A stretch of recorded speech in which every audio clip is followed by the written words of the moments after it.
The recent developments show significant changes in the strategy of the Western countries involved in the Syrian conflict. The US has sent ground forces, including special operations units, into the region. French Air Force has sharply increased the number of sorties, and France's rapid reaction troops and naval units are being moved closer to Syria. The United Kingdom has also begun to participate in the US-led anti-ISIS coalition strikes on Syrian soil. Likewise, Germany has begun to deploy its aircraft and is relocating almost 1,200 quick-reaction troops to the Syria-Iraq battlefield.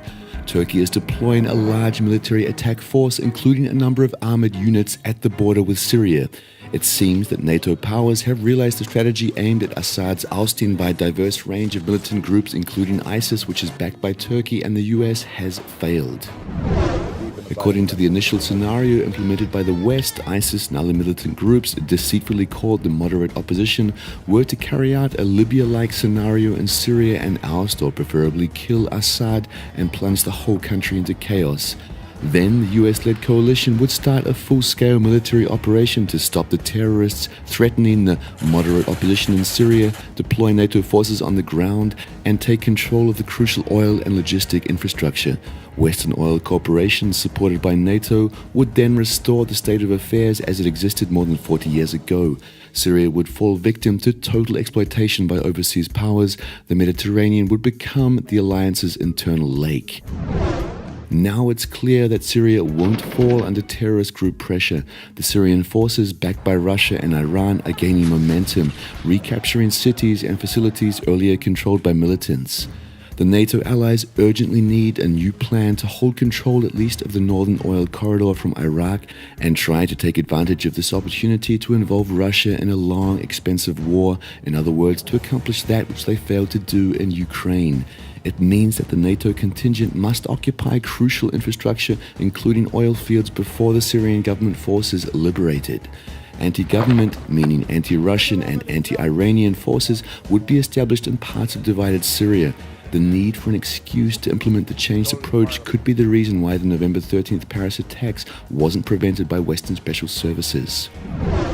The implication of the Western plan to divide Syria in a number of vassal entities leads to three main scenarios. 1. Military build-up and escalation in the region could lead to open military conflict between NATO and the alternative anti-ISIS coalition that is led by Russia. This regional conflict could easily lead to a global war. Moreover, Turkey, a NATO member state, has already shown that it's ready to escalate the situation to defend its illegal oil businesses linked with ISIS. 2. If the Syrian Arab army, with support by militia forces, Iran and Russia, isn't able to show a significant success on the battlefield, Syria could easily be divided by the Western-backed ground forces supported by NATO air power and intelligence assets. A direct military intervention to take control of the oil structure and crucial logistics points also remains possible. Even if NATO and its regional allies successfully take control of a significant part of the country, this escalation is unlikely to be avoided. The situation will become more acute due to the establishment of an aggressive puppet regime on Syria's territory. Considering that the alternative anti-ISIS coalition won't lay down its arms, an open conflict could easily be provoked by the interested powers. 3. If the Syrian government forces, supported by Russia and Iran, take control of the country's key areas, the US-led coalition will face the fact that Syria is de facto liberated from terrorist groups. It could prevent a direct military intervention by NATO. In this case, the NATO countries would strengthen their presence in Iraq and use it as a foothold to launch further destructive actions against Syria. However, it's the safest scenario most likely to avoid a global escalation.